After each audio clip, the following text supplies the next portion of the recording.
Contextualizando o Enem 2016. O Contextualizando tem uma proposta muito séria para você. O que é o Enem para você? Hoje a gente vai começar a discutir. Nós vamos fazer 8 programas especiais voltados para o Enem, com todas as áreas do conhecimento abordadas no Exame Nacional de Ensino Médio. Começando hoje, não poderia deixar de não convidar essa minha amiga e que sempre vem para cá, né, de sempre muito bom grado, né, professora Rosângela. O Contextualizando começa hoje, essa etapa especial Enem 2016. O Contextualizando vai ser o seu cursinho digital na TV Câmara Barreiras 4.1. Então nós vamos começar a bater esse papo aqui falando sobre Enem.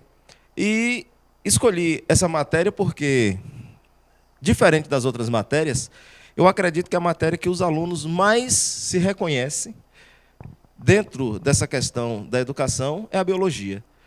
A gente tem as ciências da natureza, né? E eu não sei como classificar a biologia, ciências, né, da natureza ou ciências biológicas, mas eu digo que é uma ciência fantástica, porque quando você vai para uma aula de biologia, você consegue visualizar tudo que o professor está falando, diferente das outras matérias. Infelizmente é assim. Por mais que nós temos física na nossa vida, por mais que nós temos química, matemática, mas a biologia é a que fica mais fácil da gente digerir. Então, por isso, eu começo Contextualizando o Enem 2016 com você, professora Rosângela, minha amiga, como eu sempre digo, minha tia Rô. Eu fico muito grata dessa sua visão, porque nem todo mundo a tem. Sou suspeita, né? Biologia, para mim, é maravilhosa, é linda, é fantástica. E eu digo para todo mundo, se você não ama biologia, é porque você nunca estudou biologia. É fascinante, porque afinal de contas, antes de sermos filosóficos, de sermos sociológicos, de sermos qualquer coisa, somos vivos. Então, somos biológicos, somos biológicos, né? Então, a compreensão da biologia, ela esclarece diversos aspectos e a gente consegue realmente, como você falou, visualizar tudo com muita facilidade, né? Eu acho fascinante, acho que vocês também devem gostar bastante. Então, vamos começar a falar.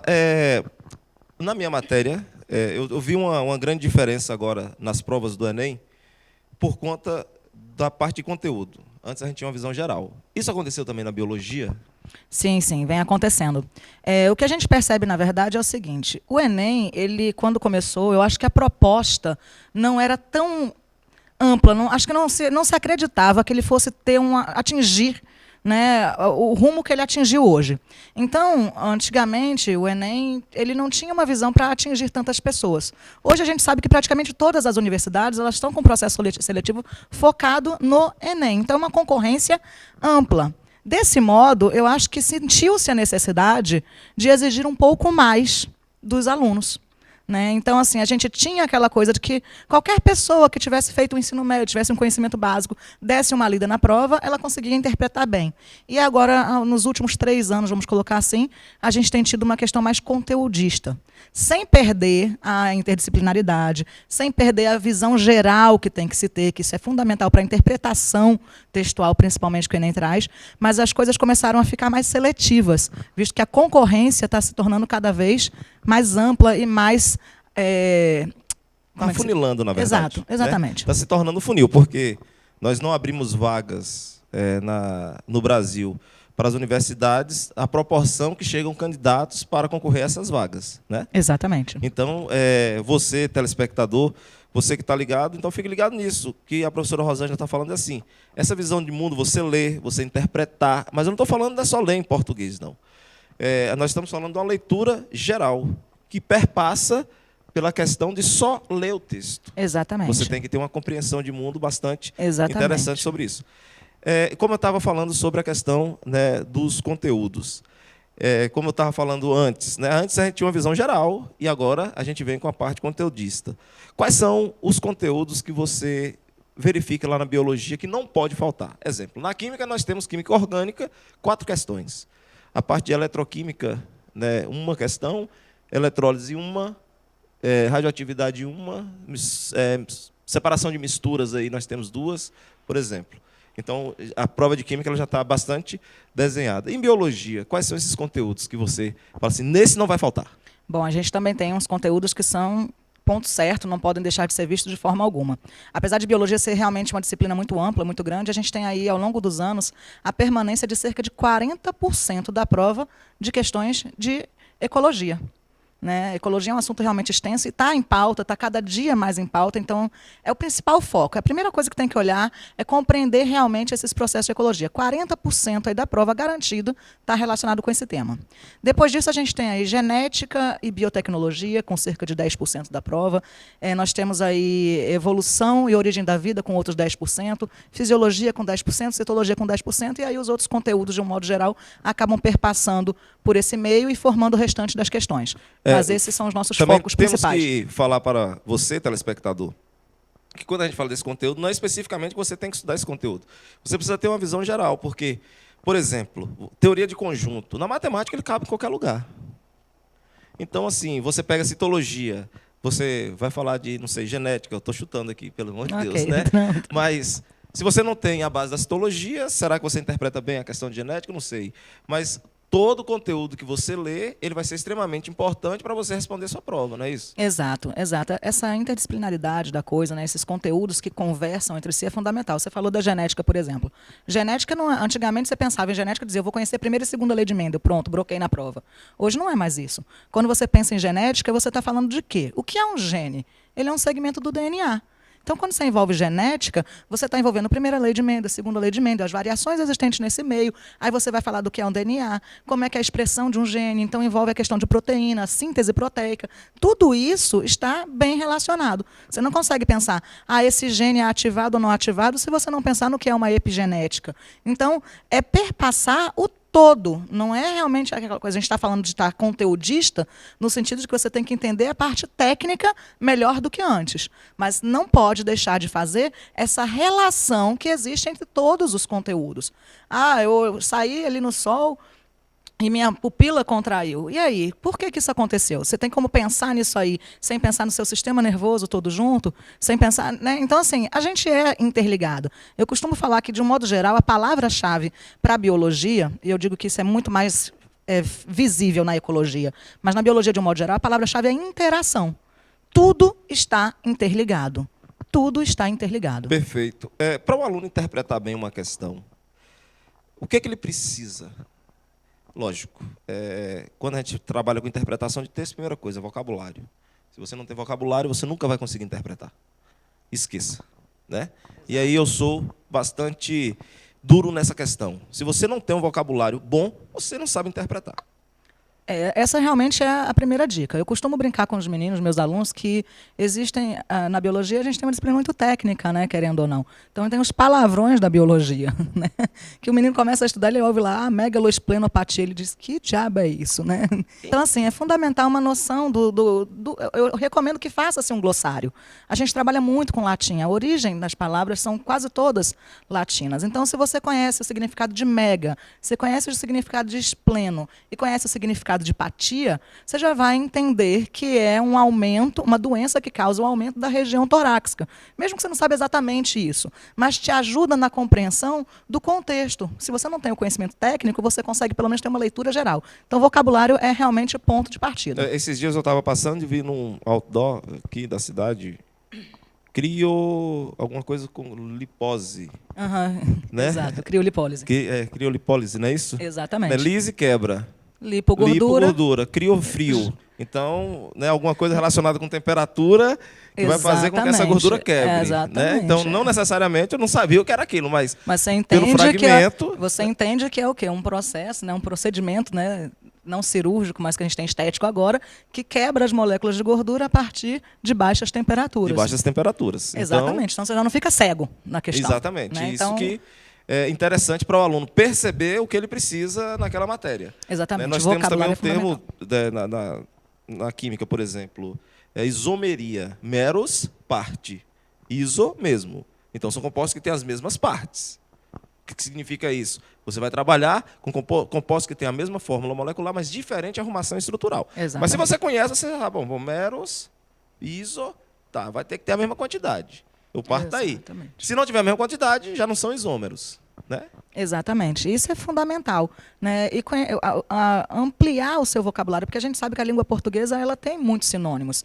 E às vezes a gente tem aquela coisa do aluno que quer estudar, quer ser técnico, conhecer apenas aquela palavra. E quando chega no Enem ou em qualquer outro texto que ele vai fazer, ele está vendo ali e diz, não estou entendendo nada, mas são sinônimos. Né? A gente tem não só as palavras convencionais, como as palavras técnicas também têm muitas substituições, muitos sinônimos. Então, ampliar o vocabulário é fundamental para a compreensão de qualquer tipo de questão. Para você ter ideia, telespectador contextualizando, antigamente eu gostava muito da prova da UFBA. E se você está interessado realmente em passar no Enem, você precisa baixar as provas da UFBA, antigamente, que não é o vestibular Enem, mas isso já deve ter uns 5, 6 anos, porque a primeira coisa que a prova da UFBA tinha é vocabulário. Isso era indiscutível. Segunda coisa, a forma de você pensar a prova era fantástica. Eu vou abrir um parênteses aqui só para fazer um comentário, me desculpe, Tia Rô. Eu não quero ser igual aqueles apresentadores que, né, ficam interferindo toda hora. Não. Mas a ideia é essa, a gente bater um papo e levar para você, telespectador, justamente essa questão do Enem. Para você ter ideia, na matemática tem uma relação de pertinência e de estar e não estar contido. A relação de pertinência ela é aquela relação entre elemento e conjunto. Né? Isso é a teoria do conjunto. E a relação de estar ou não estar contido é entre conjunto e conjunto, ou conjunto e subconjunto. Só para você ter ideia qual é a diferença. Por exemplo, conjunto dos números naturais. Então, na matemática tem uma dúvida se zero é ou não número. Né? Mas vamos botar o zero aí. De zero até mais infinito. Então, são todos os números naturais. Se eu pego e determino um x, por exemplo, x vai ser maior, igual a 1, menor, igual a 3. Eu peguei o fragmento desse conjunto, eu criei um subconjunto. Ou seja, meu conjunto agora, meu subconjunto vai ser de 1, 2 e 3.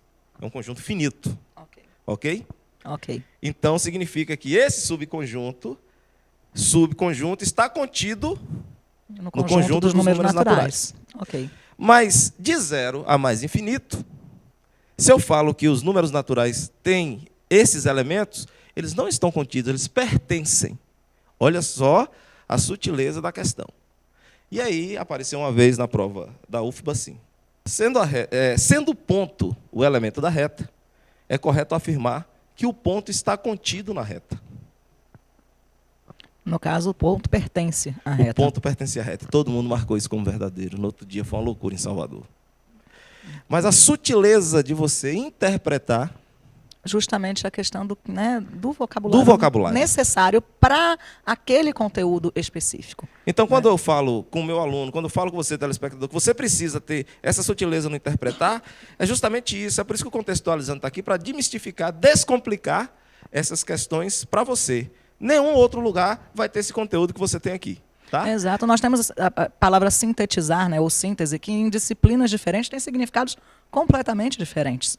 Né? Então, você conhecer o vocabulário e entender o que ele significa dentro do contexto é fundamental. Você pode me tirar uma dúvida sobre a questão dos aminoácidos essenciais. Eu sei o que são os aminoácidos essenciais porque na química são os alfa-aminoácidos. Isso é a parte técnica da química. A gente não sintetiza, né? A gente só metaboliza. Exatamente. O que é um aminoácido essencial?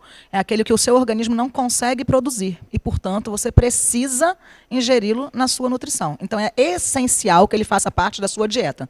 Os chamados não essenciais quer dizer o quê? Não preciso ingerir, não é essencial que eu coma. Por quê? O meu próprio organismo consegue fabricar. Então o essencial vem que você precisa ingerir aqueles, mas você não consegue sintetizar. Você precisa de outra fonte. Né? Exatamente. É essencial que eu coloque na minha nutrição, que ele faça parte da minha dieta. Por quê? Porque eu não consigo produzir. Então eu preciso obrigatoriamente inseri-lo na minha dieta. Nós fizemos um NEB, né?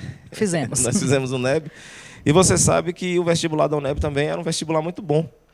E depois, já que a gente vai falar de outras coisas aqui, o vestibular da UNEB, antigamente, não tinha vestibular da UNEB se não tivesse o termo água, né?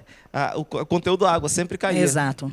A UNEB já estava antecipando tendências. Exatamente. E hoje a gente está passando por uma crise hídrica no nosso município, e não é só no nosso município, mas também em termos gerais. Passamos isso em São Paulo há 2 anos, 1 ano e pouco, né, que São Paulo passa por isso. E aí eu queria que você falasse também sobre essa relação água e biologia. Pronto, ótimo. Uma ótima relação, porque quando a gente pensa em água, a gente pode trazer isso aí para que o aluno tenha uma compreensão ampla. Quando você pensa em água, você vai pensar que a água ela é o quê? Ela é primeiro um elemento químico. Não é isso? Vamos começar com isso aí. Aí você tem as funções bioquímicas da água. Você vai trabalhar a água, você tem que entender a água o quê? Dentro da citologia, dentro do metabolismo, né? A fisiologia da célula, como é que funciona, como é que ela é um catalisador das reações químicas, quais são as que acontecem na presença da água, que elementos têm afinidade ou, né, se repelem com a água. Então você tem esse contexto da água onde? Estou falando na citologia.